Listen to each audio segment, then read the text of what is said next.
tous, j'espère que vous allez bien. Aujourd'hui je vous retrouve dans un cadre un peu spécial, on n'est pas dans un vlog, mais je vais vous présenter l'interview que j'ai réalisée de Sara Wolf, l'auteur de la trilogie Je te hais passionnément, etc.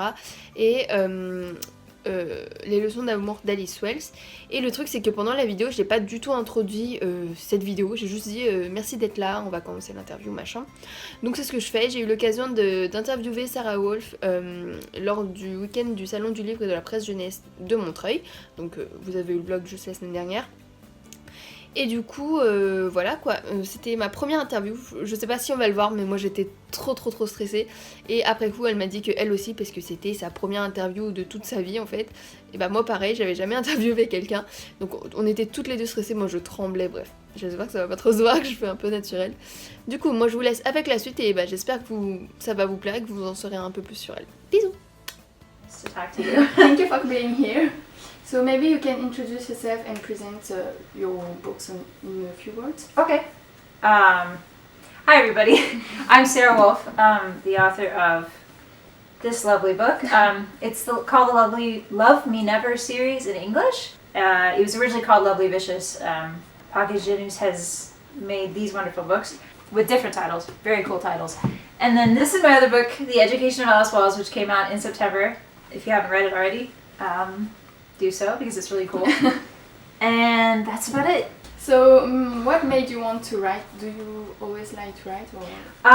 Well, when I was 12, yeah. I wrote Pokemon fan fiction on the internet. Okay. And it came out to be 1 million words. So I started when I was 12, and then when I became a junior in high school, I think that's when I finished writing the whole fan fiction, and it came out to be like 1 million words and 1,600 pages, which was a really long and fascinating like thing to do when you're 12 to 15 or 12 to 17 years old. So that sort of taught me how to like sit down and put my butt in a chair and just like write a long time. And so when I graduated high school, I was like, well, maybe I could just do that, but with all original characters and like all original stories. And so I tried it, and it took me a couple years. I think it took me like 5 years and 7 different books, like really bad, terrible books. The worst books I've ever written. They will never see the light of day.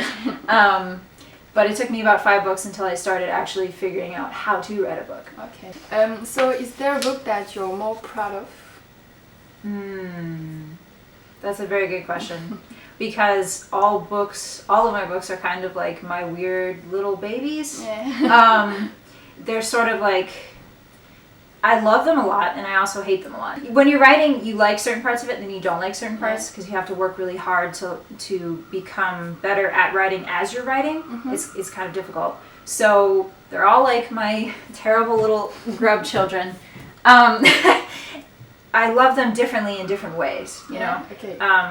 So like this series I wrote when I was very happy and like in a very good place in life. So these sort of remind me of good places. Okay. And then this one kind of was like a transitory book. This one is less so my favorite. But I think if I had to choose a favorite,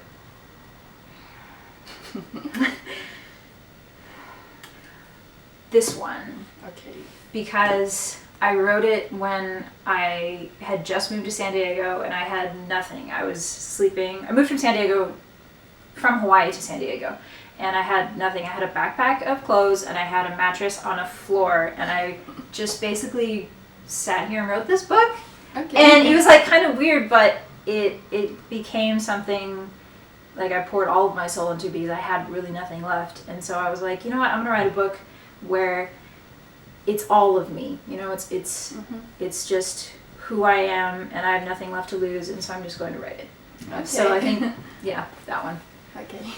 And what inspired you for your books or your characters? Oh no. That's also a really good question. Okay. Me. Okay. But different parts of me, and also the bad parts, and also the good parts. But like, so for this one, I got inspiration from the characters from who I wanted to be. Like Isis was very close to my heart because when I was in high school, I really wanted to write a book, or I really wanted to read a book that spoke to me and talked about my experiences specifically. And I never really found that in high school. I came close, but I never really found a book that told me that it was okay to be weird and loud and not really know what you want in life.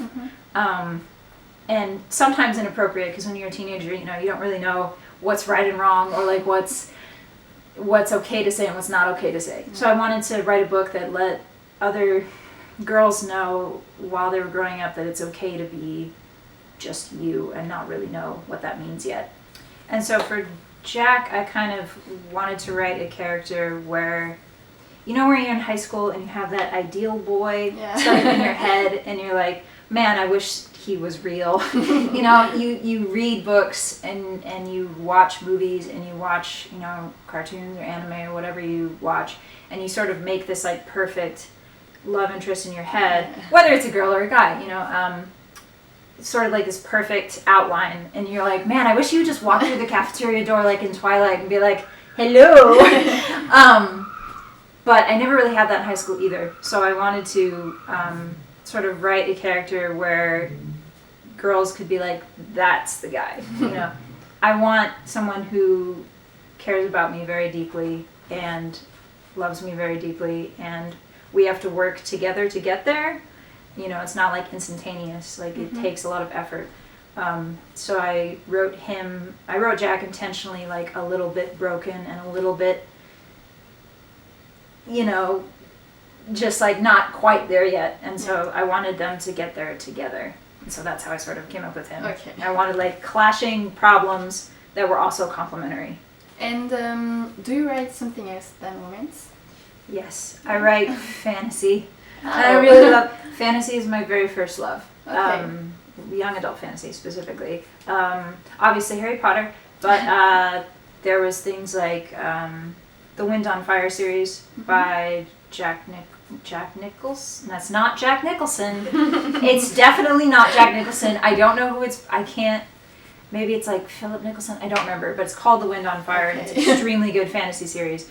I love fantasy. I love fantasy very deeply. Okay. But unfortunately, the things I am good at and the things I like are two different things. Okay. These are all contemporary books. Yeah. And contemporary for me is super easy because I'm a very good writer of dialogue and characters. And that's really all you need to carry a good contemporary forward. Versus like a fantasy where you actually need like cool dragons and like, cool plot lines and that sort of stuff. I'm still learning how to do that. Okay. But yes, I do write fantasy. And I kind of want to write vampires. Okay. I'm kind of working on vampires right now, which is weird. But I feel like that would be really fun to do, to show like vampires in like a modern teenage society. Oh, yeah. Like where when you're a teenager, you like sneak beer and you like stay out after curfew. So I want to see those kind of vampires, teenage vampires. So now my question is, what is your next book to be published in France? My next book is going to be Burn Before Reading, which is a really cool story about Beatrix and three brothers. And Beatrix is I would say she's a very plucky girl with a lot of dreams. And she befriends these three brothers and sort of solves her own problems along the way. So it deals with a lot of heavy issues, and so I would recommend that if you are sensitive to issues of things like homophobia or suicide and depression, I would tread into this book very lightly. But I think it's a very cool book, and I really hope you enjoy it. So, are you used to meet your readers? No!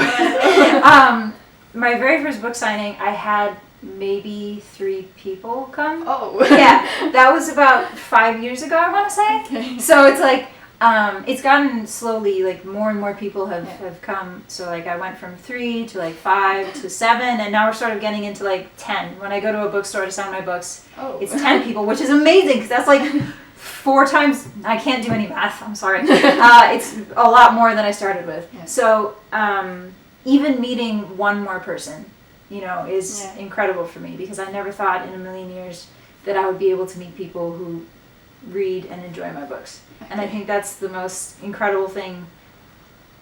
So I'm not used to it, but I want to get used to it. I mean, maybe I don't want to get used to it because it might, the novelty might wear off, and the sense of like gratitude towards my readers might wear off. Finally, is this the first time you come in France, and do you like it? Yes, this is the first time I've ever been outside of America. Okay. I went to Mexico when I was very, very young, but this is the first time I've ever come to Europe, and this is really cool. Everything smells good. Like all of your lotions and perfumes are like very mild, whereas like in America it's like like in your nose all the time. And the people are really nice, and it's incredible. I really like it a lot. Okay. Thank you for being here. I'm done with the questions. Thank you very much for having me, Christian. You were wonderful. Did I say your name right? Yes, it is. Christian. Christian, yes. Christian. Wow, it's Thank so you. pretty. Thank you very much.